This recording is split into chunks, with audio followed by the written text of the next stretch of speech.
Imagina que en el umbral de la oscuridad, donde la ambición y la codicia se encuentran con la maldad, existen aquellos que han osado hacer un pacto con el diablo o con la maldad. Hijos. Un pacto que se les ha concedido por fama, por poder, por riqueza, pero ¿a qué costo? A costo del alma. En este viaje a las profundidades de la oscuridad, exploraremos las historias de aquellos que han hecho este pacto fatídico y descubriremos las consecuencias de esa elección. Aquí es donde entra la interrogante. ¿Qué los llevó a tomar esa decisión fatídica? ¿Qué consecuencias han sufrido por esa elección?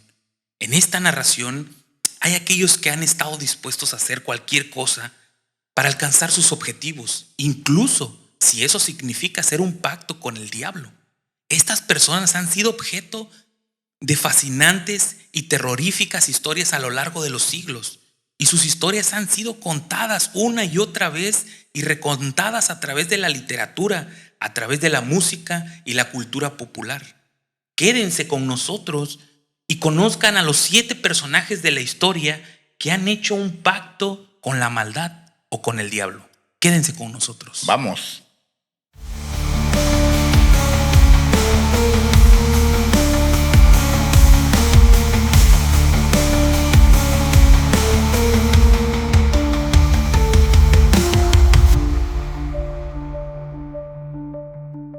Bienvenidos a la Sociedad de lo Insólito.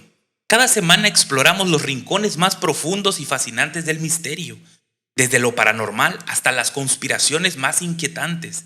Prepárate esta noche para un viaje hacia lo desconocido, abre tu mente y únete a la Sociedad de lo Insólito. Bien, amigo, me gustaría iniciar esta narración esta noche con unos cuestionamientos. A ver, ¿Qué te parece? suéltalos. Perfecto. Bien, Marlon. Bueno, antes que todo, mi amigo Marlon. Hola, amigos. Su servidor Hugo. Vamos a dar inicio con un cuestionamiento de apertura que quisiera entrañar un poquito en la filosofía. Pero, ¿tú te has preguntado qué es el alma? No solo me lo he preguntado y no he encontrado una respuesta determinante porque no la hay, sino que ha sido la pregunta que ha formulado la humanidad durante siglos, propiamente desde su existencia. Nos hemos preguntado qué es el alma, especialmente en el campo de la filosofía y de las religiones, donde más entra esta temática del alma, qué es, qué significa el alma. Bajo mi percepción, el alma sería la esencia del hombre o del ser humano. Eso que te da la vida, que te mantiene vivo, esa chispa, por así decirlo. Como una energía, ¿no? Que te mantiene existiendo, que alimenta el cuerpo y que lo hace que funcione, que viva. Más allá de la cuestión orgánica, que es obviamente tener sangre, que tu corazón lata, el alma es la conciencia, a mi perspectiva. Y es lo que te hace que hagas pues todo lo que en tu vida llevas a cabo. Eso sería, en mi percepción, el alma, pero sí quiero aclarar que sí, que es un concepto muy abstracto, ¿no? Es una respuesta que no es definitiva porque cada quien puede tener una interpretación del alma. Y ha ocupado a los filósofos desde Grecia hasta nuestros días dar respuesta a qué es el alma, si se pierde el alma o se puede afectar, si al morir el alma te va a algún lugar. Exacto. Y esas son las preguntas que al día de hoy pues no hay respuesta. La religión intenta también darle una explicación a dónde va el alma, cómo se puede perder, pero ciertamente no sabemos todavía mucho sobre ella y queda en el aspecto metafísico y en el aspecto religioso abundar sobre esta cuestión. Pues varios de los conceptos que has manejado para definir lo que significa el alma, muchos filósofos lo han utilizado, desde Platón, Aristóteles, René Descartes, han tratado de definir qué es la cuestión del alma. Pero la segunda interrogante que viene vinculada con el alma ya nos va acercando a estos personajes que vamos a explicar el día de hoy. Bien. Y es por qué la moneda de cambio siempre es el alma. O sea, siempre que se hace un pacto con Señor Maldad, el Señor de las Moscas, Satanás, Sauron, como se ha identificado, ¿por qué la moneda de cambio siempre es el alma? Es un interrogante porque no dicen yo te ofrezco mi esencia de que yo soy alegre o mi virtud de que soy empático. ¿no? O sea, tú vas y sacrificas directamente el alma y muchas veces las personas pues no conocen ni siquiera el significado del alma. Sí. Entonces, ¿qué aquilata tanto el alma para que siempre sea la moneda de cambio, para que el Señor de la maldad a ti te otorgue ciertos beneficios o ciertas capacidades diferentes a los de un ser humano, ¿no? Así es. Debemos de entender que anteriormente, cuando hablo de casi ya de 3, 4 siglos antes, cuando no se tenía mucho conocimiento de la ciencia, pues se decía que cada vez que una persona trascendía o brillaba de alguna otra forma en su hacer, en su trabajo, se le empezaba a señalar como que él hacía ritos satánicos, que había vendido su alma. Por ejemplo, ahorita vamos a tocar ciertos músicos que fueron muy devotos y muy afines a tocar instrumentos demasiado complicados de tocar y desarrollaron cualidades que supuestamente no podían hacerlo sin apoyo del demonio. Bien. Entonces se les empezó a decir, es como si ahorita nosotros dijéramos que Messi vendió su alma al demonio por ganar 8 balones de oro, por ser una persona que hasta le llaman extraterrestre futbolísticamente. Claro. La ciencia nos ha demostrado que no, que él tiene cualidades, que se preparó, que ha tenido un buen equipo, etcétera, ¿no? Así es. Pero anteriormente, en los siglos anteriores, pues se decía que la persona tenía un pacto con el diablo, ¿no? Pues bueno, regresando al cuestionamiento de la moneda de cambio, pues vamos a entrar entonces y a filosofar un poquito ahí. Ya lo comentaste ahorita, amigo. Para Platón, pues el alma es la entidad inmortal y no física, lo decías tú, es una cuestión metafísica que no se ve, ¿no? Para Aristóteles, él consideraba que el alma era la forma o esencia de estar vivo. Sí. Según su teoría del alma, es inseparable al cuerpo y no puede existir, lo comentaste también. Descartes desarrollaba que el alma o la mente es una sustancia no física. Igual, regresamos a la cuestión metafísica que interactúa entre el cerebro, el cuerpo y alma. Así es. Esos, en la filosofía así desarrollaban el concepto de alma. ¿Qué podemos desentrañar? Que el alma como una cuestión metafísica o un ente metafísico que es inmortal. Así es. No es físico, tiene conciencia y aparte abunda en la moralidad. ¿Qué es esto? La idea de que el alma es la fuente de la moralidad y la responsabilidad ética. Entonces, juntamos estos factores: inmortalidad, no es física, guarda conciencia y tiene moralidad, pues entonces sí es una moneda grande de cambio que tú le puedes ofrecer a alguien para corromperte. Aparte de eso, porque bajo mi perspectiva, una entidad, en este caso maligna, ¿no? Como lo vendría siendo un demonio, con el nombre que tú le quieras dar, sí, no te va a pedir algo material porque los entes de esta naturaleza no les interesa lo material porque prácticamente para ellos no tienen ningún valor. ¿Qué puede valer del hombre más allá de lo material? Pues su conciencia. Claro. Su espiritualidad. Sí. Su esencia misma, la chispa de su propia existencia, es lo que vale para ellos. Y si lo vinculamos con la circunstancia atinente a que las almas se pueden condenar y pueden formar parte de su reinado de estos entes, es decir, hablando de infierno, hablando de tártaro, como tú le quieras llamar, es reclutar a un ser, espiritualmente hablando, hacia su bando. Entonces, mientras más seres sean reclutados hacia ese bando, llamándose infierno, pues en teoría más influencia para ellos. Es como formar parte de su grupo. Entonces, por eso es que el alma vale tanto si lo vemos desde esa perspectiva, porque realmente lo material es vano, algo prácticamente irrelevante, algo fatuo que no implica mayor importancia y mucho menos para un ser que es espiritual, porque pues no puede darle uso y no requiere nada material para poder existir. En cambio, la cuestión espiritual sí le puede dar un uso. Si hablamos de que existen dos bandos eternos, cielo e infierno, y dependiendo lo que hagas, te vas a decantar hacia uno u otro, o en el caso del tema que quieres exponer, de que voluntariamente decidas entregar. Lo único que te puede dar valor a ti ante un ser así es tu espíritu, tu alma, tu conciencia o tu esencia, y eso para ellos es algo que sí tiene un valor. Exacto, amigo. Y de hecho, tocando el punto en el que dices que lo material no le resulta necesario una entidad que busca inmortalidad, que busca estar sin estar físicamente, o sea, metafísicamente, y tener conciencia de las conciencias de todos los seres humanos, pues en realidad lo vano o lo material no le va a interesar. Por eso es que siempre la moneda de cambio viene a ser este concepto denominado alma, ¿no? Sí. Por ejemplo, la filosofía también ha dicho que el alma tiene un valor infinito. Y es ahí donde si tú vendes algo que era lo único que tenías infinito dentro de tu ser, pues entonces tiene mucha valía, mucha aquilatación, pues, o sea, Sí. es algo profundamente Es invaluable. invaluable, ¿no? ¿Qué más nos dice? Pues es la esencia de la persona, es el poder y el control para poder realizar algo porque viene a través de tu conciencia. Ujú. Bueno, los orígenes cristianos también existen dentro del alma, ¿no? Dicen que la idea de que el alma es la moneda de cambio para el diablo tiene sus raíces teológicas cristianas, donde se considera que el alma es la parte más valiosa del ser humano.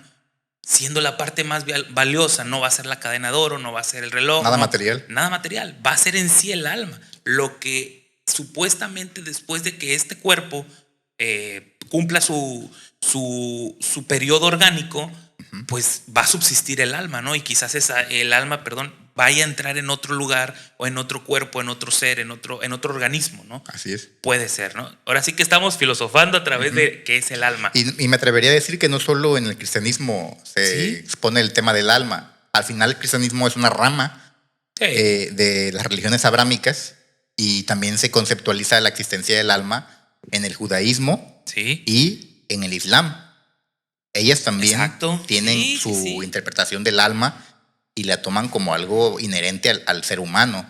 Bueno, ya como cuestión diferencial, en el Islam también existen otros seres aparte del humano que tienen alma. Se habla de los jinni, los famosos genios, que también tienen alma y pueden ser condenados según sus actos, buenos o malos. Pero solo quería ilustrar que es muy amplio y muchas religiones conceptualizan al alma y la toman como algo valioso del ser humano. Sí, claro, inmutable, eterno. Sí. Pues bueno, también la parte semiprofesional, que es la psicología, también tiene esa parte arraigada sobre conceptos de alma. ¿Qué dice? Pues la psicología simplemente se entraña en decir que es el miedo a la muerte. La idea de que el alma es la moneda de cambio para un ser malvado puede ser vista como una metáfora del miedo a la muerte y a la pérdida de la identidad. Así es. Es como lo señala. Asimismo también que no teniendo alma podrías caer en el derroche del mal, ¿no? Como muchas veces se usa el adjetivo calificativo para decirle a alguien desalmado, ¿no? Que no tiene alma y por eso tú no tienes... Está bien cruel. Como presagio de qué es bueno, qué es malo, simplemente haces acciones. Pues bueno, amigos, en esta ocasión nos toca ya empezar con nuestra lista de las 7 personas que han hecho pacto con el diablo y que han dado el alma, ¿no? A cambio de ser algo extraordinariamente diferente en la humanidad que se vivía en esos tiempos.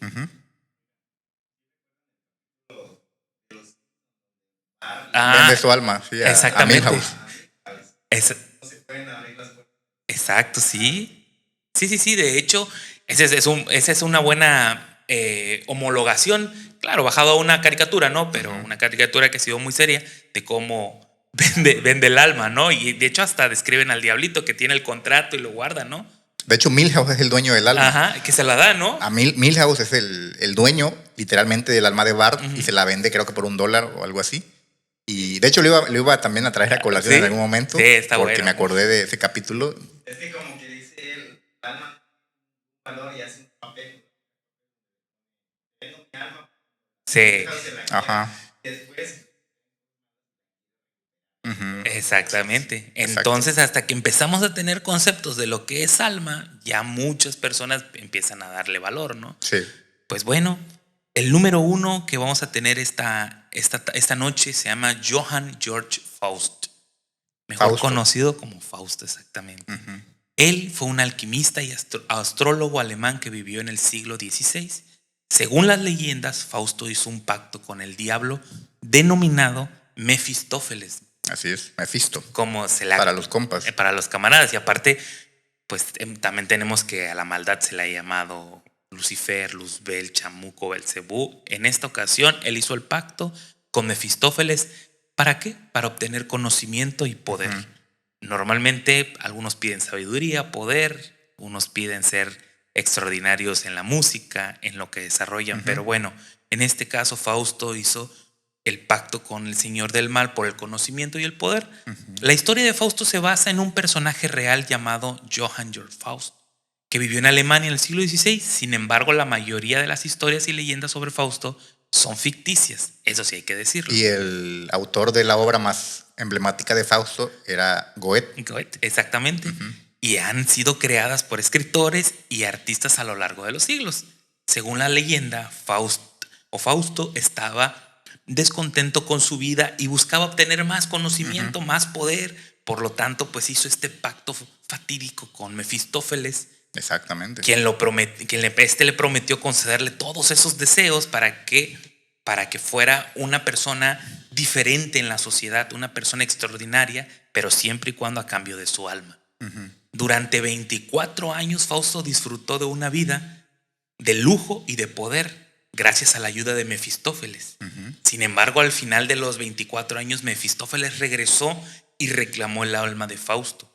La historia de Fausto ha sido contada y reinterpretada en numerosas ocasiones por muchas personas de la literatura, de la música, incluyendo a Faust, quien la ha denominado Charles Gaunt, y la novela de Fausto de Goethe. Goethe, ¿no? O sea, Goethe. Algunos de esos temas y símbolos asociados con la historia de Fausto incluyen, primero que nada, el pacto con el diablo. Siempre cuando se habla de Fausto tiene que ir en la denominación sobre el pacto que hizo esta persona con el diablo, con la maldad. Y también hay que ahí agregar que te hablabas de que él hace pacto con Mefistófeles. Sí. Hay quienes creen que se trata de la misma entidad maligna con diferentes nombres, pero también en la demonología se habla de que hay varios, no solo niveles, sino que hay varias entidades demoníacas que convergen en el infierno y que son como aliados. Está por un lado Luzbel, del otro lado está Mefistófeles, Belcebú, etcétera. Entonces, claro, se entendería que él hizo pacto con uno de esos demonios. Sí. Hay quienes pueden pensar que lo hizo con el mismo demonio, que se le conoce de muchas maneras. Sí. No, yo me inclinaría porque hay varios, porque así lo maneja incluso la demonología. Te habla de que existen varias entidades demoníacas, lo cual iría en congruencia con el hecho de que cuando son expulsados del cielo los ángeles caídos, son varios los que son expulsados. Hay uno de ellos que es el líder, sí, pero otros lo siguen y posiblemente se trata de estas entidades con las que se hacen pactos. Sí, también creo lo mismo.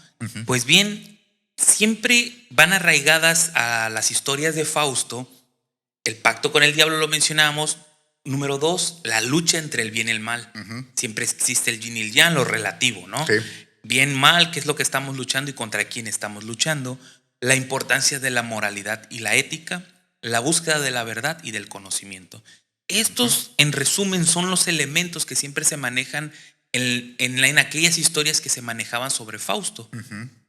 En resumen, la historia de Fausto es la leyenda que ha sido contada, pero también reinterpretada a lo largo de los siglos, y que sigue siendo una fuente de inspiración para los artistas y los escritores. Así es. A lo mejor ahorita ya no vemos totalmente que sea basada en Fausto.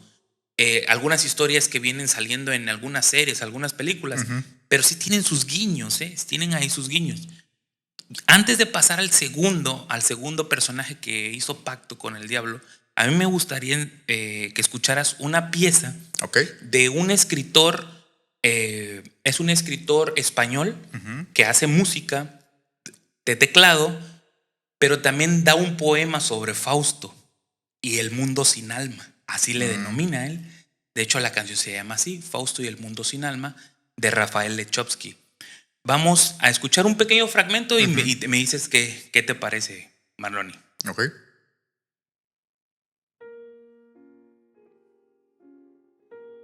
Previo a que entre la canción, los derechos son reservados para Rafael Lechovsky.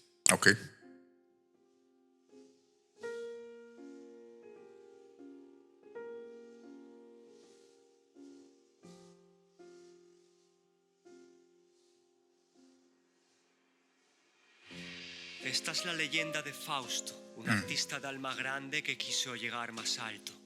Ya en su infancia, los niños se arremolinaban en torno a su luz con celos y alabanzas.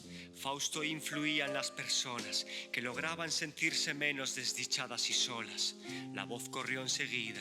Un artista puede salvar con su alma a las almas deprimidas. Atraído por el ruido, acudió el señor del dinero y dijo: hijo, únete a mí, tienes talento. Abandona ese primitivo idioma del alma y yo podré ayudarte a conquistar tus deseos. Abandonar el alma, señor, es todo cuanto tengo. Mi único deseo es ayudar al mundo enfermo. El mundo no tiene remedio, sígueme y tendrás gloria, rió el señor del dinero. Ok. Se negó. Pues básicamente dejamos ahí para que la sigan escuchando los insólitos. Es eso, o sea, Fausto a través de la moralidad empieza a enseñar, ¿no? En esta historia que cuenta Rafael Echowski, empieza a enseñar a través de la moralidad, a través de lo sano, del bien. Pero no tiene gente. Entonces llega un caballero don dinero, que le denomina la maldad, y le hace un atrevido contrato, sí, una propuesta, ¿no? Le dice, ¿sabes qué? Si tú me das tu alma, yo te voy a enseñar el idioma de la mentira. Porque eso es lo que quiere la sociedad, quiere mentira. Ellos no quieren escuchar filosofía, ellos no quieren escuchar, no quieren aprender letras, no quieren aprender historia. Ellos quieren la falacia, ellos quieren la mentira, ellos quieren el exagerar, ser exagerado en historia, aumentar, ¿no? Él primero rechaza, pero después llegan dos factores. Uno, el olvido, y número dos, que no tiene audiencia, no va a ser recordado. Entonces, posteriormente la canción sigue narrando que ya él visita al señor del dinero y le dice, ok, te doy mi alma, pero a cambio dame lo que veníamos señalando que pide Fausto, ¿no? Ese conocimiento y ese poder. A través de eso él empieza a enseñar y ahora sí la gente se empieza a remolinar. Pero ¿qué pasa con Fausto? Empieza a darse cuenta que enseña, que es una persona sin alma, que enseña un mundo sin alma, un contenido sin alma. Por eso se llama Fausto y el mundo sin alma, esta canción. Sí, está interesante. Está interesante, ¿no? Yo, obviamente, es una reinterpretación que hace Fausto. Claro. Perdón, que hace el autor de Fausto, en este caso Echowski, sobre la obra de Fausto. Pero yo creo que él ahí juega con conceptos. ¿A qué voy?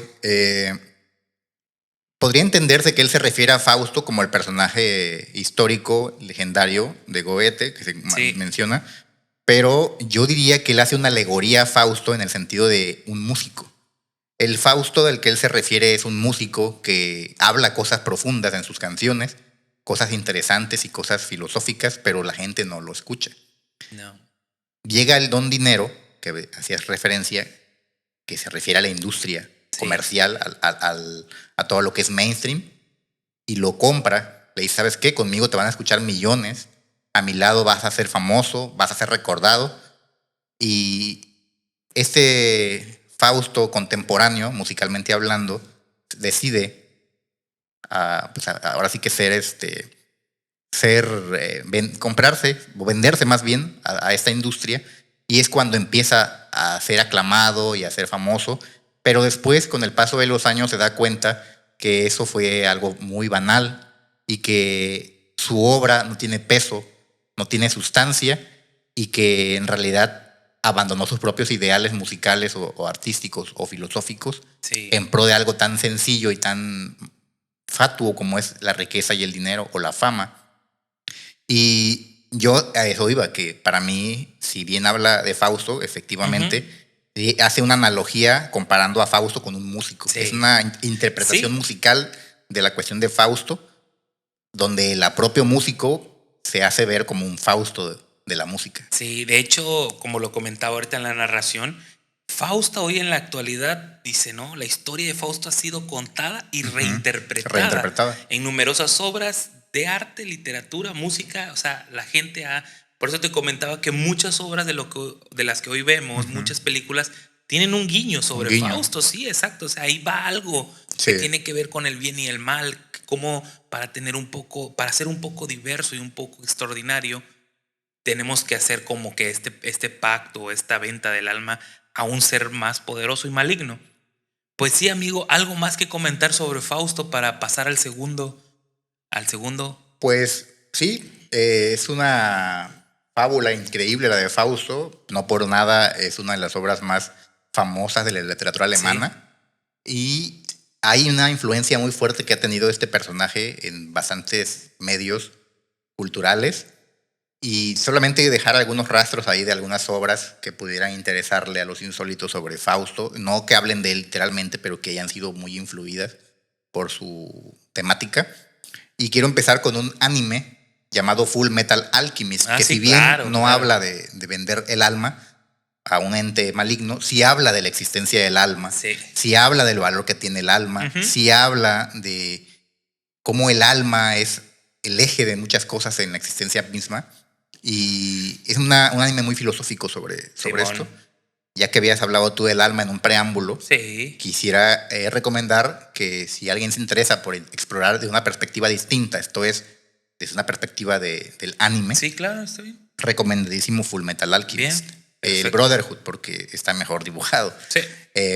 Y bueno, en lo demás, pues sí, Fausto ha inspirado bastantes cosas, películas, como decías, interpretaciones musicales, muchísimo en la industria del videojuego también se ha bebido de Fausto, del alma, de vender el alma. Y es muy vasto lo que hay, basta meterse un poco a investigar y vas a encontrar mucha información sobre información. Sí, de hecho yo a Fausto lo tenía acomodado antes de los músicos, porque voy a traer unos músicos, un pianista, 2 violinistas y por ahí creo que son 2 más de héroes de guerra. Sin embargo, lo quise poner al principio por eso, porque creo que él da la exacta interpretación de lo que es vender el alma, pues en realidad su literatura, su arte que ha desarrollado esta historia sobre Fausto y darle el alma a una entidad maligna para ser una persona extraordinaria llena de poder, es creo que la forma más representativa que tiene el ser humano. En el argot, volvemos otra vez de la literatura, perdón. Y lo que ahorita vamos a entrar a ver es que también hubo generales, hubo personas de la milicia que se vieron, pues tuvieron tanta ambición de ganar batallas que hicieron pactos, ¿no? O bueno, se rumora. Claro, siempre vamos a partir del rumor. Sí. Porque también estamos hablando en algunas ocasiones de hace 3, 4 siglos, 1600. Y pues la prueba como tal, la prueba de que vendió su alma no va a existir, no se va a poder probar fehacientemente esto. Sí, porque también estamos hablando de un concepto metafísico. Exactamente. ¿No? Que no se ve. Y ese contrato, porque diría yo un contrato, de hecho, como dato curioso, durante la Inquisición, que se investigaba a personas que tenían pactos demoníacos, a las brujas a los hechiceros, se llegaron a exhibir en los juicios diversos que se presentaron en aquellos años, durante la época en la que la Inquisición tuvo auge, los contratos que hacían de las personas que pactaban con el demonio. Y venían, pues, venían firmados con sangre. Sí, claro, le metían la producción. Una especie de pergamino y traían las huellas dactilares de la persona celebrante, el que vendía el alma, y la huella dactilar del diablo. Sí, de hecho. Es un dato curioso, claro. Vayamos a pensar que pudieron haberse inventado esos contratos, porque vuelvo a lo mismo. Es una cuestión que no se puede probar quién vendió su alma y quién no. A veces ves a un millonario y podrías tú especular, vendió su alma. Pero bueno, al final también tiene que ver esto mucho con el vender el alma, también se utiliza como un concepto de alguien que abandona sus principios. Por ejemplo, mucha gente que está en contra de una cuestión, pero después ve que si está a favor le puede generar beneficios y decide abandonar todo lo que era y abandonar sus ideales para poder obtener un beneficio. También eso conceptualmente se utiliza como vender tu alma. Sí, decíamos que dentro de los conceptos psicológicos, bueno, dentro de la psicología, el concepto de alma también tiene que ver con la conciencia, ¿no? Ideales. El bien, el mal, los ideales, ¿no? Todo lo que tú has desarrollado, todo lo que tú has curtido para que al final hagas una cosa totalmente diferente. Que te contradices a ti mismo. Exacto. Fausto. ¿Es correcto? Sí, segurísimo que sí. Afirmativo, Pedrito. Bueno, pues amigos, vamos a pasar al número 2. El número 2 es Gilles de Rais. Gilles de Rais no es muy conocido. Exactamente, pero bueno. Gilles de Rais fue un noble francés y mariscal de Francia que vivió en el siglo XV aunque fue un héroe de la Guerra de los 100 años, también Juana de Arco. es conocido por sus crímenes y supuestas prácticas de brujería.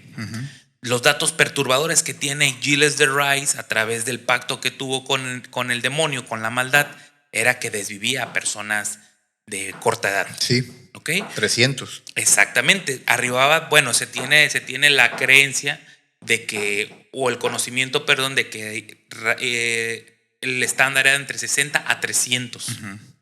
Principalmente varones que entraban a su castillo en Mochotcul.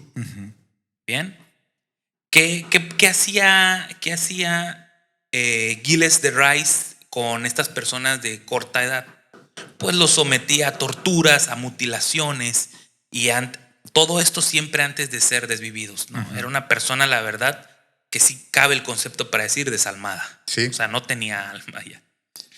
Aparte, se le conocía a Gilles de Rais por tener brujería, por realizar brujería, por realizar ocultismo. Según se decía en las leyendas, que hizo el pacto para obtener poder durante las guerras y riquezas. Practicaba también lo que se le denomina ahora y se le puede conocer como necromancia. ¿No? Si te acordarás de los muertos. Ajá. Si te acordarás de el Necronomicon de Ash, ¿no? ¿Cómo se llama esa película de Ash? Evil Dead. Evil Dead, buenísima. Que ¿no? realmente O sea, el Necronomicon como concepto literario viene de las obras de Howard Phillips Lovecraft. ajá, que es el libro, ¿no? Que es el Necronomicon. Abdul Sí. Az-al-Red es el árabe loco Sí. que escribe el Necronomicon. Ese sí está muy chido eso, ¿no? Pues entonces a Giles pues se le culpó también, ¿no? Porque ahorita vamos a llegar a la etapa de su pena, pero él decían que se cree que practicaba necromancia, que esto pues es la invocación de los espíritus De que los están muertos. Usaba también pues, lo que fueran los sacrificios humanos. Algunos historiadores creen que Giles utilizó sacrificios en sus rituales de brujería. O sea, era todo también en algún momento como tipo azteca, que hacía sacrificios para poder dar los dotes a los espíritus malignos. ¿Qué pasó con él? Pues lo condenaron. De hecho, él fue ahorcado y quemado en una hoguera en Naitz. Un dato curioso sobre él es que él fue el segundo al mando de la Guerra de los 100 años y fue un ferviente seguidor de Juana de Arco, una figura histórica para la Francia. Claro. Una mujer que ha sido incluso beatificada, se le ha considerado una mujer casi, pues para muchos como una santa, era una mujer muy joven. Sí. Y él creía en ella y la seguía ciegamente. Era un hombre, se narra que era un hombre gigantesco de 2 metros, poderoso, un guerrero formidable. Sí. Hay un dato ahí que tal vez lo llevemos a tema porque su historia de él es increíble y especialmente el tema del juicio. Se dice que todo eso que se le decía, al final hay un tema ahí de que el juicio de Gilles de Rais está lleno, ese juicio del que hablaste, que lo llevó a la horca está ya plagado de irregularidades y tal vez no estaría mal explorar un poquito su vida más para profundidad y en particular el tema de este juicio, porque ese sujeto, Gilles de Rais, es un personaje con una historia muy profunda y bastante inquietante lo que vivió. Y no solo él, sino Juana de Arco, que también tiene que ver con su vida de él mismo. Pero sí, la acusación que se le hizo y por lo que se le juzgó fue por todo lo que tú acabas de mencionar. Sí, de hecho se dice que después de la muerte de Juana de Arco, él cayó en tendencia por hacer todos estos pactos con los espíritus, lo que se dice, ¿no? Fíjate que yo traigo un párrafo conclusivo de Gilles de Rais que habla específicamente de eso que estás mencionando.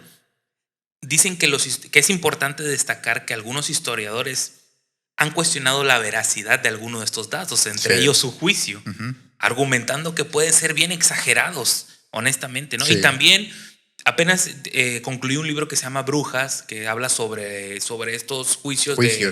Pero de Salem, Massachusetts, en donde también, o sea, las acusaciones casi del 95% de las personas eran irregulares, simplemente señaladas por ser enemigos de condado, cuestiones así. Para quedarte con sus tierras, para quedarte con algo que te gustaba de su vida, incluso con su mujer o con su... Claro, o sea era... De hecho, decían en unas citas de personas que tuvieron parientes, ¿no? Hace 100 años, ahí 100, 150 años, que traen linajes muy extensos hacia el pasado, Sí.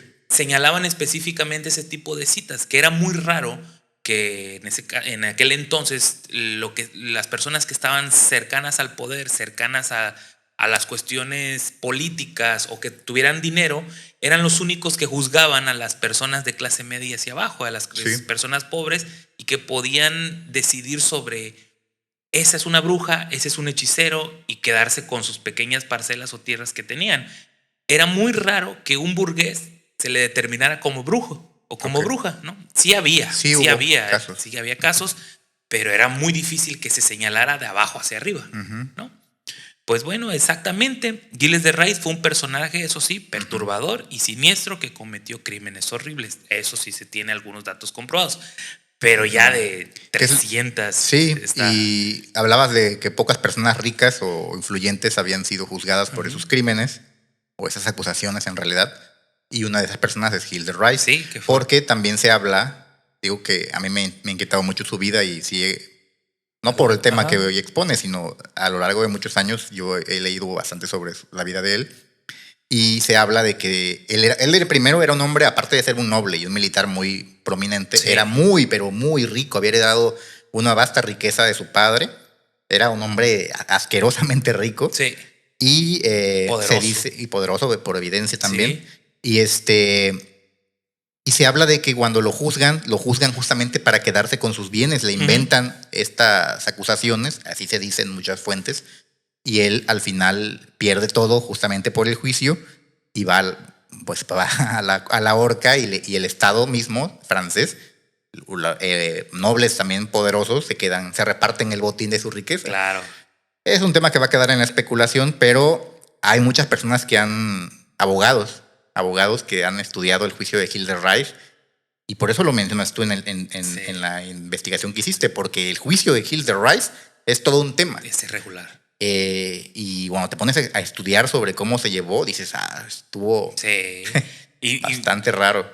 Y no es de olvidarse que aún en la cotidianidad, o sea, existe ese tipo de acusaciones y fabricaciones y por algún motivo, ¿no? A veces no muy bueno. Pues toda la Inquisición fue así. Exacto. Y hablando ¿vas a hablar de algo sobre Inquisición más adelante? No, de Inquisición no. Ya voy a empezar ahorita. Tengo otro, es el tercero, que también es un militar, y ya después vamos con músicos. No, adelante, comenta. Ok, hay un anime que quiero recomendar sobre la Inquisición y que habla justamente de estas acusaciones que hacía la iglesia, infundadas y absurdas y sin pruebas, pero que llegaban a condenar a personas a quemarlas y a ahorcarlas, que se llama Tierra, Sangre, Conocimiento.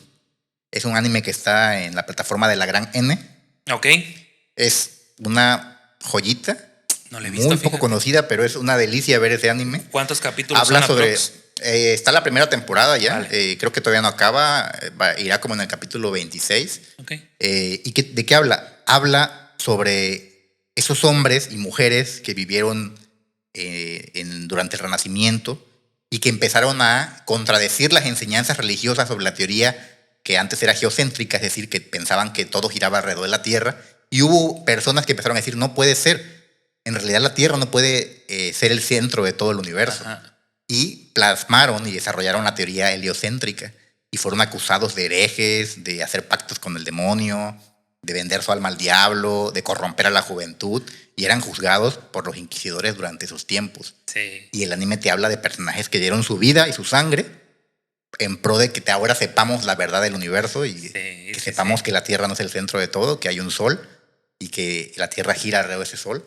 Y es una joya, pero es chulada, tela fina. Y fíjate que también se nos pasó en Fausto, Death Note. Una vez concluido ya el segundo personaje que hizo estos pactos con el demonio, viene como tercer personaje uno denominado como Oliver Cromwell.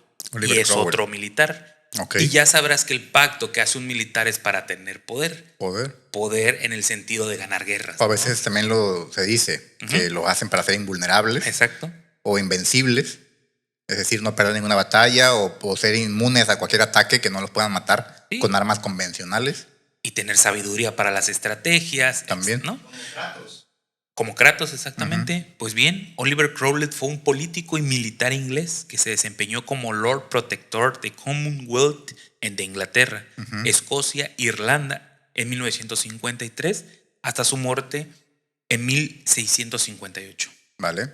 Aunque no hay evidencia histórica sólida de la sugerencia de que Oliver Crowley hizo un pacto con Satanás, hay algunas teorías y leyendas que surgieron a lo largo de los siglos. De las teorías más comunes de Oliver es que hizo un pacto con el diablo para asegurar su victoria en la guerra civil inglesa.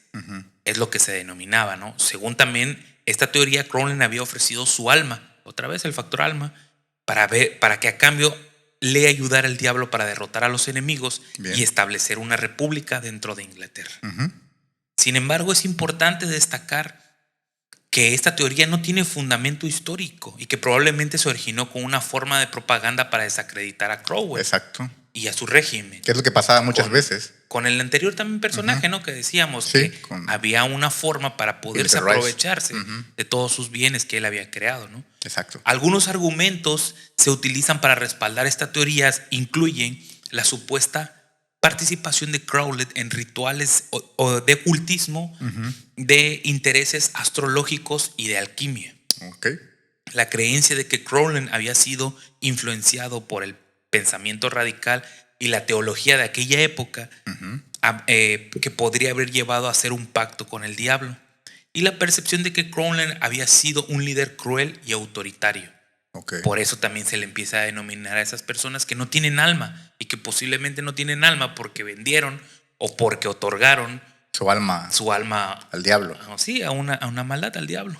Sin embargo, es importante siempre recordar que estas teorías no tienen fundamentos históricos, ni reseñas, ni es lo que decíamos, que siempre queda en un plano especulativo porque la prueba no va a estar aquí. Sí. Así, mira, aquí está donde él vendió su alma al diablo, aquí está el documento. Sí, de hecho. Bueno, los inquisidores se formularon unos contratos ahí con los que usaban, pero hecho, ya estamos hablando. Hay de lo que mencionaba sobre que la sangre que ponían las huellas dactilares con sangre de cabra y cosas así, pues también usaban pieles para hacer ese tipo de contratos, porque recordemos papiros, que exactamente hacían esos papiros, ponían una parte, a veces ponían un diente, se quitaban un diente a propósito y lo ponían dentro del contrato, ¿no? Así es. Pues bueno, esta es la historia de Oliver Cromwell y el régimen que obtuvo a través del pacto con el diablo, que fue para poder imponer una república dentro de Inglaterra. Ok. Pues bueno, amigos, ahora sí ya vamos a pasar. Bueno, antes, ¿algún comentario de Oliver? Pues no, una historia, yo diría, ahí sí entra, como bien comentaste, en un plano más propagandístico, más de acusación. Sí.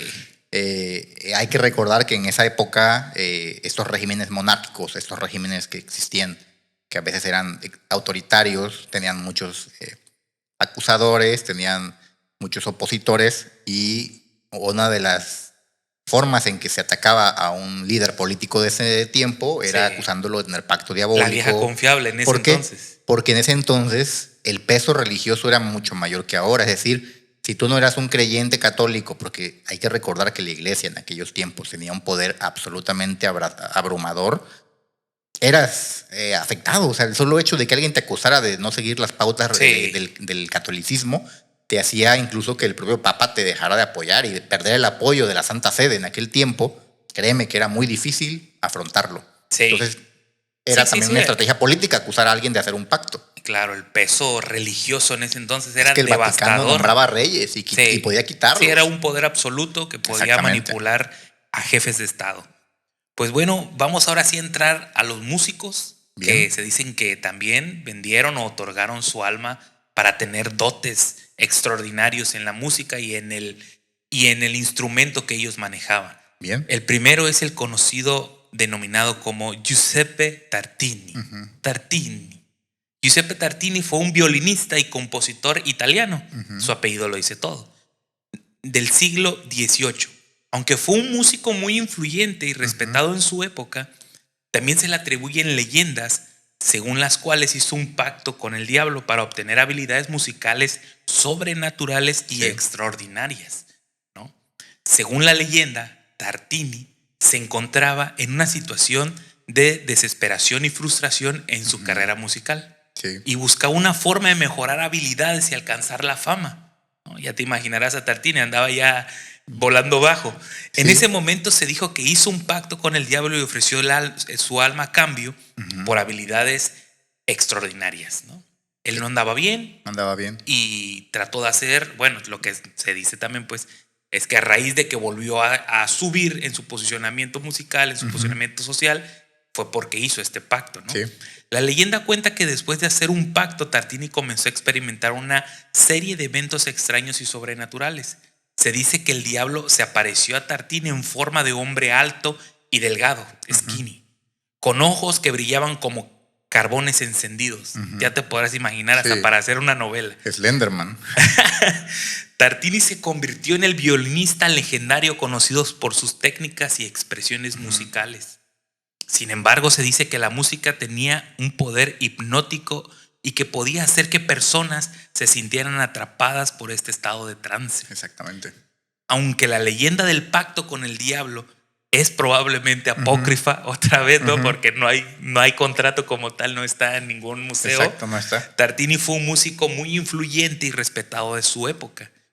Música se sigue escuchando Sí, hoy. es Su música se sigue barroca. escuchando, exactamente. Género barroco.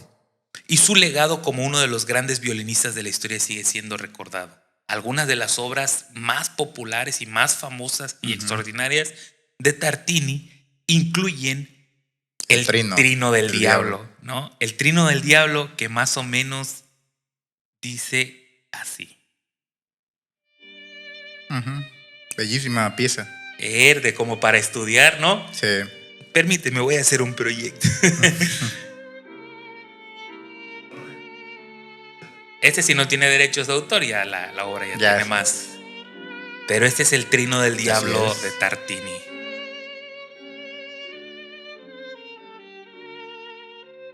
¿No? O sea, Bella, muy bella. imagínate, llegas Porque te imaginas un castillo, ¿sí? castillo barroco, un castillo Castillo. barroco, tienes a tu lady, porque antes se les llamaba ladies, con su vestido pomposo y ya, ¿no?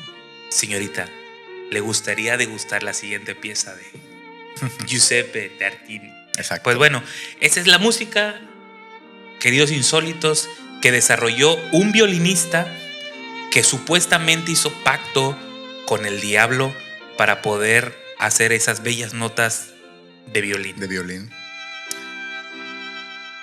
Pues bueno, amigos, ¿qué otras melodías famosas tiene? El concierto para violín en re menor, es muy famosa. Sonatas para violín y bajo continuo también. El de sonatas para violín es un conjunto de sonatas para violín y bajo continuo que se considera alguna de las mejores obras de Tartini. Sí.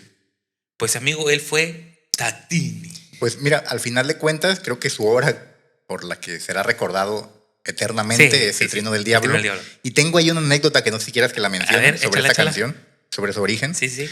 Se dice en una vez que le preguntaron la inspiración, de dónde surgió la inspiración para componer esa bella pieza Sí. de violín. Él narra algo inquietante ahí. A ver. Él decía que una noche se acostó a dormir, pues normal, y en sus sueños se le apareció el diablo. Ujú. Dice que el diablo se acercó y tomó el violín que él siempre dejaba como en su cómoda, Sí. porque era un violinista, vivía y comía violín, o sea, Sí. dormía al lado de violín. Toma el violín, se sienta en la esquina de la cama, lo toma y empieza a tocar una hermosísima pieza que él se quedó impactado. Era tan bella, dice, y tan sublime y tan elevada que él no podía siquiera imaginar la riqueza de la musical que implicaba esa canción. O sea, le pareció tan bella que dijo, esto es una locura. O sea, es una obra que rebasa todo mi entendimiento sobre el violín y sobre la música. Sí. Entonces, pues ya, despierta y al despertar, desesperado, busca algo donde escribir, va a su mueble donde tiene sus cosas y empieza a componer la canción, recordando Nada más las lo que notas, escuchaba, lo que escuchaba, lo que él logró descifrar Órale. de la pieza que el diablo tocó en su sueño o en su pesadilla. Sí. Cada quien podrá darle la interpretación que quiera. intentó emular las piezas. A ver, esta fue do menor, re mayor. Bueno, no sé de música, pero las notas que se mencionan. Intentó ahí en ese momento de frenesí nocturno y logró acabar la canción según él como la entendió. Esa canción fue El Trino del Diablo. Okay. Y cuando le preguntaban si esa era exactamente la canción que escuchó en su sueño, tocar al diablo, dijo, no, ni se le acerca. Verso. Dice, no, es que la que compuso el diablo está a otro nivel. Y yo intenté y más o menos pues pude emular un poquito lo que yo escuché, pero no. Realmente lo que yo escuché en mi sueño es una cosa que no tiene palabra para describirse lo bello y lo hermoso que fue. ¿Qué fue esa? Esa anécdota contó él y lo dijo él mismo, literal. Sí, sí. No es que alguien te pasa. O sea, imagínate, él siendo un expertise, ¿no? En el violín. Así escuchar y no ni siquiera poderlo emular, ¿no? Nada más hacer una pequeña, pues hasta cierto punto, una pequeña copia de lo que escuchó. Copia, jamás homologarlo, ¿no? Pero bueno. Pero eso está allí y es un dato curioso que el mismo Tartini asumiera que su pieza, que por muchos es considerada una obra tan sublime y tan elevada de la música, no se acerque a la que él escuchó en su sueño y que la tocaba el mismísimo diablo. Ahí está, así que El Trino del Diablo no solo es por el nombre, sino porque se inspiró él en eso y así le puso. O sea, le puso El Trino del Diablo porque es lo que él escuchó en su sueño tocar al mismísimo diablo. Y dijo, le voy a poner El Trino del Diablo. Pues excelente dato, la verdad. Creo que guarda mucha lógica también, ¿no? Por eso le puso aquel nombre. Y por eso también la fama de esa canción. Así es. De esa tonada. Pues bueno, nuestro quinto personaje es Franz Liszt. Franz Liszt fue un compositor y pianista del siglo XIX, un poco más cerca, considerado como uno de los más grandes pianistas de todos los tiempos, aunque no hay evidencia histórica sólida que sugiera que Liszt hizo un pacto con el diablo. Hay algunas teorías y leyendas que han surgido a lo largo de los siglos. Una de las teorías más comunes que Liszt había hecho pacto con el diablo para obtener habilidades de pianista sobrenatural y extraordinario. Según esta teoría, dice que Liszt habría ofrecido su alma a cambio de capacidad de tocar el piano con una habilidad y una pasión que nadie más podía igualar. Nadie de esa época. Algunos de los argumentos que se utilizaron para respaldar dicha teoría era que la habilidad de Liszt, que era conocida como sobrenatural por muchos de sus contemporáneos, era sumamente sobrenatural. La personalidad carismática y la presencia escénica de Liszt, que algunos consideraban como diabólica. La música de Liszt, que a menudo era considerada maldita o diabólica por su complejidad y su intensidad emocional que él hacía en el escenario. Sin embargo, es importante destacar que esta teoría no tiene fundamento histórico y probablemente se originó como una forma de propaganda para desacreditar a Liszt y a su música. Algunas de las obras más famosas que tiene Liszt es La Danza Macabra. Dance Macabre. Exactamente, que dice más o menos así.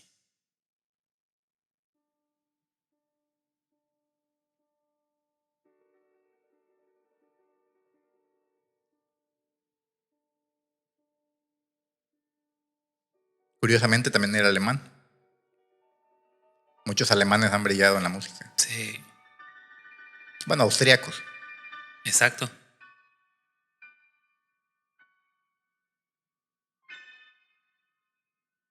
Ahora imagínatelo cómo está así. Sí.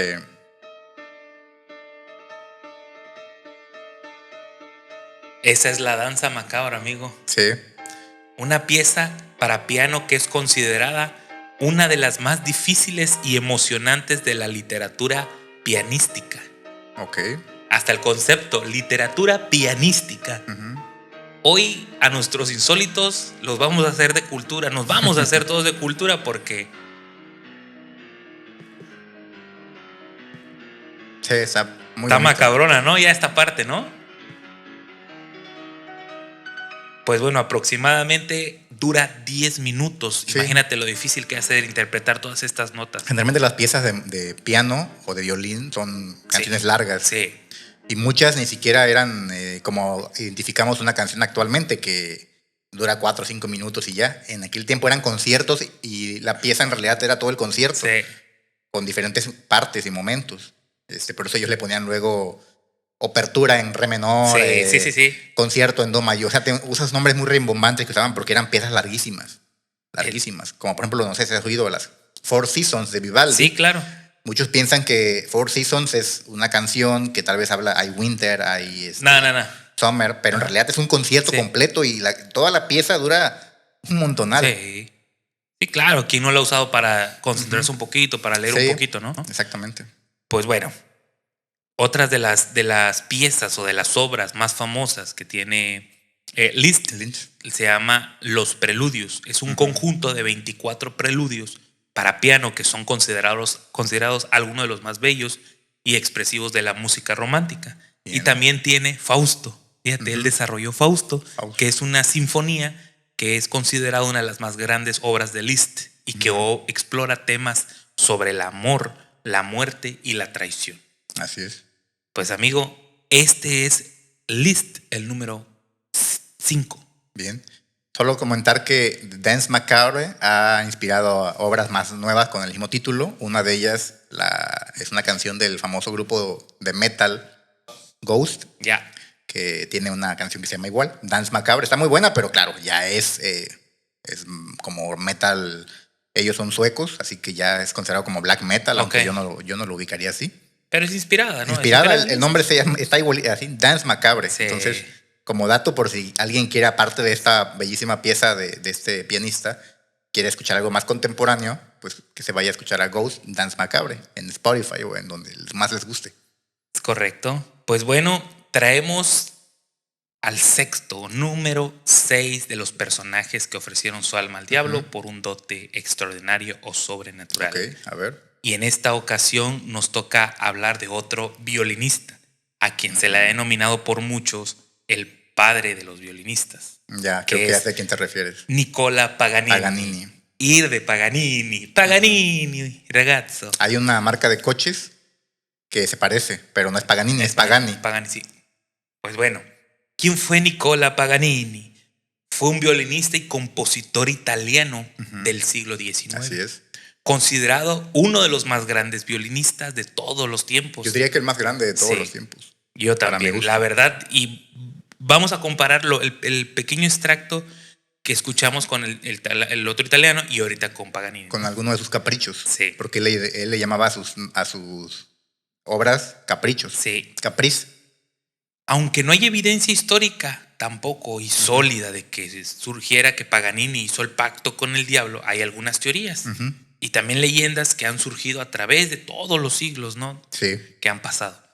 Una de las teorías más comunes es que Paganini había hecho un pacto con el diablo para obtener habilidades que eran sobrenaturales.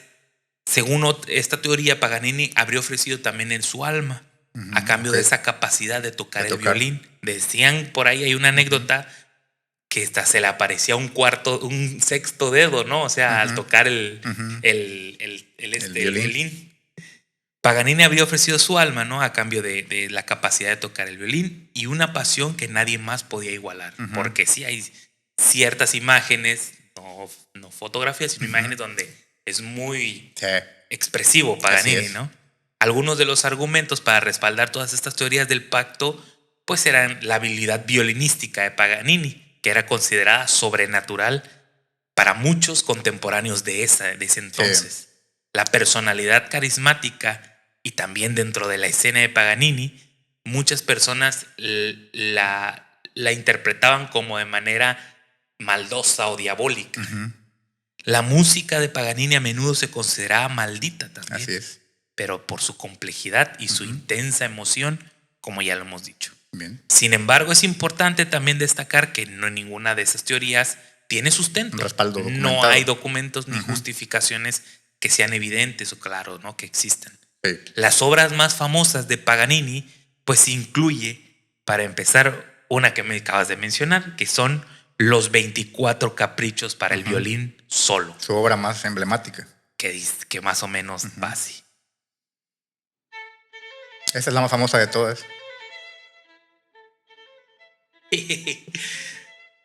¿Qué son los 24 caprichos, amigos? Pues son considerados Creo que ese es el 14. los más difíciles y emocionantes de la literatura violinística. Sí.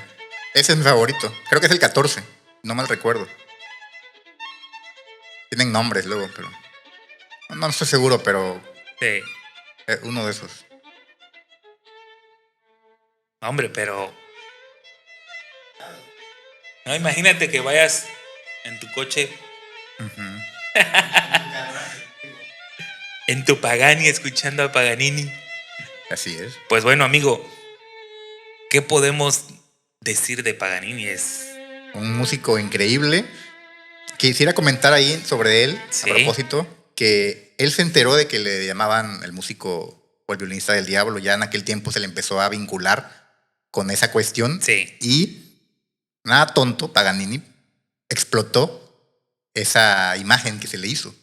Es Sí. decir, en vez de refutar que se le vinculaba con que él había obtenido su talento de un pacto, Ajá. él aprovechó eso para hacerse famoso y para obviamente hacerse rico. De tal forma que en sus conciertos él daba toda la parafernalia de oscuridad Ajá. para simular que estaba siendo influenciado musicalmente por el diablo. De hecho, se dice que tenía a unos trabajadores cuando él tocaba que hacían una sombra atrás como del diablo, así con los cuernos, Sí. cuando él tocaba. Y esto pues a la gente le impactaba, y lo que impacta llama y vende. Entonces Claro. empezó la gente a ir tras sus conciertos, Sí. hacía lleno completo, agotaba todas las entradas, explotó de una manera increíble. O sea, usó la publicidad negativa que se le había hecho a su favor, algo muy brillante. Y pues bueno, se hizo tan rico que él nunca tuvo problemas económicos, él murió en la opulencia. Sí. Y también un dato curioso, anatómico, es que él tenía los dedos muy largos. Eso Se está ayuda. documentado que él tenía, no que tuviera 6 dedos, como decían los que rumoraban que tenía 6 Ajá. dedos, pero sí se documentó que él tenía dedos extremadamente largos, Largos. anormales. Y dicen que eso le facilitó a él poder tocar el violín en posiciones sumamente complejas que para otro violinista pues hubiera sido prácticamente imposible por el tamaño y la Sí. forma en que se tienen que posicionar los dedos. Entonces, eso pudo haber contribuido a que él tuviera esa habilidad Sí, tan claro. increíble.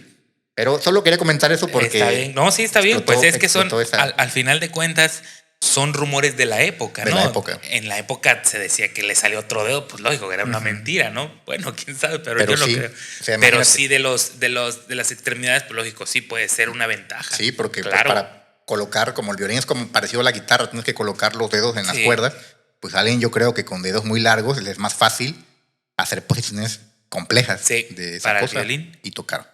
Pues sí, amigo, pues este ha sido el violinista sobrenatural Paganini. Otro dato que quiero ver, antes de que cambies. Antes de que Hay cambiemos a un Paganini. músico buenísimo, si quieren ver Los Insólitos, su interpretación de Paganini, lo toca muy bien. David Garrett se llama. Ah, ok. Es un violinista contemporáneo que se ha hecho famoso especialmente por tocar Por las piezas de Paganini, Sí. los caprichos, y no solo por tocar las piezas de Paganini, que lo hace muy bien, Ajá. sino que hay una película sobre Paganini que él protagoniza, que se llama El violinista del diablo. Ok. Él interpreta a Paganini y lo hace de manera pues, bastante buena. De hecho, otro dato también de Paganini que quisiera aprovechar, Sí. que está vinculado con la película, es que se le menciona que cuando Paganini se paraba a tocar, las mujeres se volvían locas. Se desmayaban. Era el rockstar de aquella En época. realidad se le considera él el primer rockstar, porque las mujeres se desmayaban, otras le daban ataques de nervios por verlo en el escenario, querían tocarlo, Sí. querían acariciarlo. Se dice que no era feo, que era un tipo alto, espigado, Italiano. de pelo largo, siempre traía el pelo a los hombros hacia atrás, pelo rizado. Sí, sí, sí. Así que las mujeres se desvivían por ir a verlo tocar, y él, dirían muchos, fue el primer gran rockstar de la historia. Sí. La película creo que está en YouTube, se puede ver, o también supongo que en algunas plataformas como las que Sí. conocemos. Pero si pueden verla, véanla porque está muy buena y pues trae buena música. Pues toda la banda sonora es puro Paganini. Sí. No, Insólitos. y también pues la recomendación a los insólitos es que ahora cada vez que suban a su esposa o a su novia, pongan Paganini Sí, en su también. carro. Así es. Bueno, amigo, pues ya vamos con el último. Bien. Este señor se llama Robert Johnson. Robert Johnson fue un músico de blues Así es. estadounidense que vivió en el siglo XX. Ok. Aunque su vida y su carrera fueron relativamente cortas, Johnson es considerado uno de los más influyentes músicos de blues de todos los tiempos. La leyenda del pacto es una de las más famosas y duraderas asociadas con Robert Johnson. Según la leyenda, viajó a un cruce de caminos en Mississippi donde se encontró con el diablo. Johnson le pidió al diablo que le enseñara a tocar la guitarra y el diablo aceptó. Ok. ¿Pero a cambio de qué? De su alma. Del alma. Los 7 personajes que hemos tocado esta noche han dado a cambio el alma. O sea que en teoría todos están en el infierno al día de hoy. En teoría, Sí, ¿no? en teoría, Según sí. los acusadores de esas O están cuestiones. desalmados en algún lado. A partir de ese momento, Johnson se convirtió en el guitarrista y cantante excepcional, capaz de tocar con una habilidad y una pasión que nadie podía igualar. Al igual que Paganini, nadie de la época podía igualar. Sin embargo, su éxito y su fama fueron efímeros, Sí. ya que murió joven y en circunstancias muy misteriosas.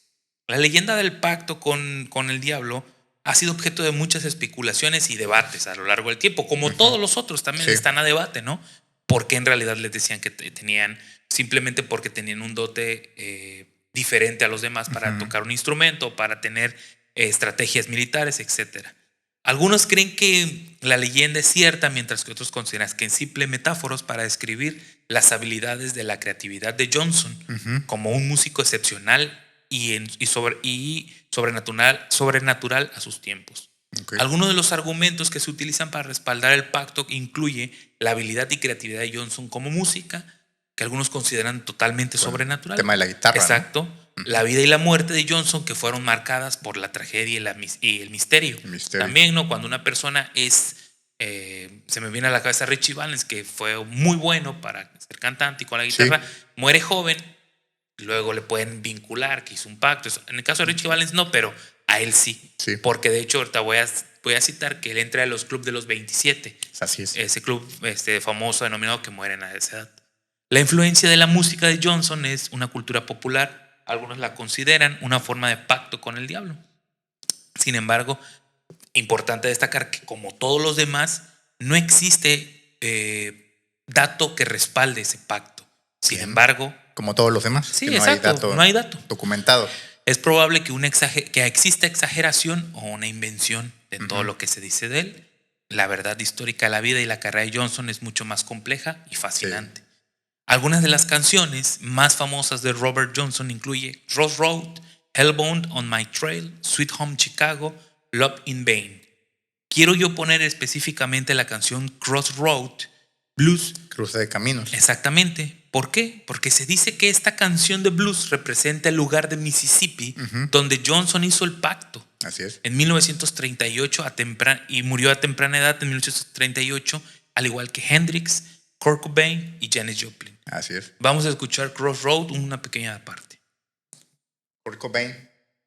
Kurt Cobain. Nirvana Forever.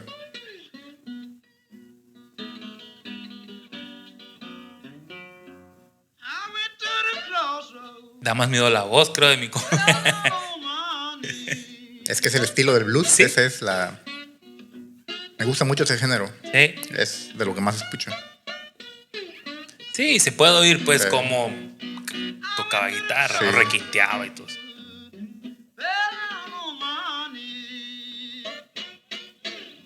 Que me dieron ganas de tomarme un whisky. Sí, exacto. Entonces, pues Crossroad.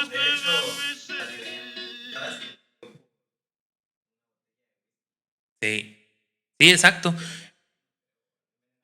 Sí, o sea, fíjate, el factor corta edad Sí. siempre tiene que ver con una persona talentosa que hizo algo desconocido para poder adquirir todo ese talento. Porque, Sí. pues sí, desarrollar fama, gloria, éxito a los 27 años no es cualquier cosa, ¿eh? O sea, No, igual para nada. de las personas que mencionamos, Hendrix, Kurt Y Cobain, menos en Janis aquellos Joplin, años. exactamente. Porque ahora ya cualquier influencer se vuelve Bueno, sí, pero- famoso, pero en aquellos años era muchísimo más difícil y realmente tenías que tener talento para sí, poderte sí, no, o sea, destacar. creo que la verdad ya se está empezando a ver una distinción entre lo que es el influencer y en qué influye, qué talento influye, ¿no? Exacto.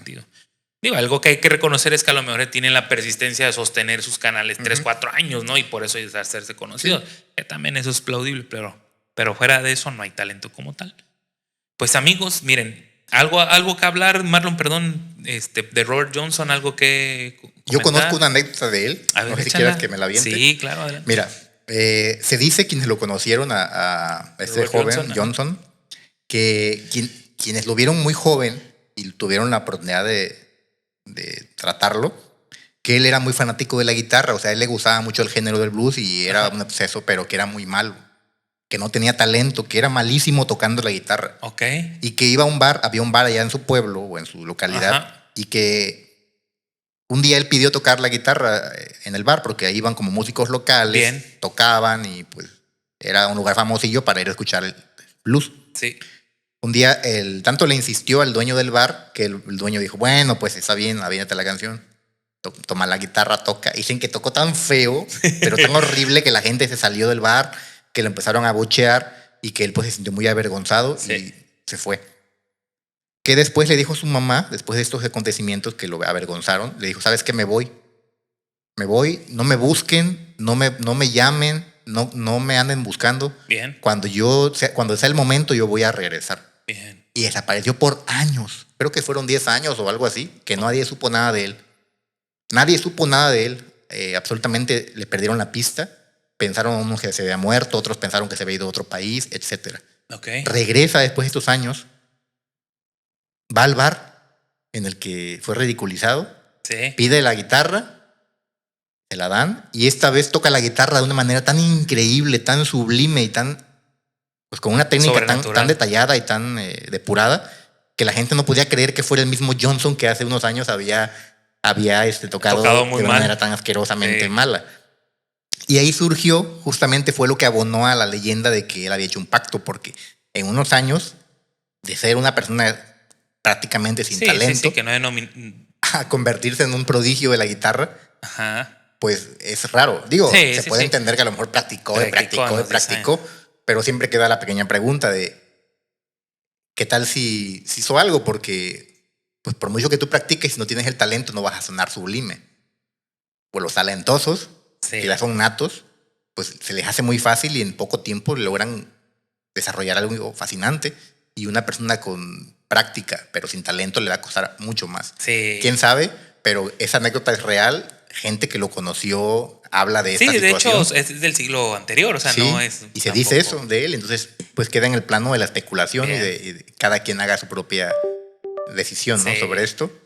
Pero básicamente esa situación. Y ya hablando del cruce de caminos, fíjate que curiosamente se ha siempre vinculado los cruceros con lugares donde se pueden hacer pactos. Es parte del folclore popular que se diga que para un pacto tienes que estar en un crucero o en un cruce de caminos. Sí. Quién sabe qué tan cierto sea, pero es curioso que en muchas historias de ese tipo se aduce que los pactos fueron hechos en cruces. En cruceros, cruces de caminos, y algunas de las famosas, como de Johnson, etcétera, han tenido lugar en lugares así.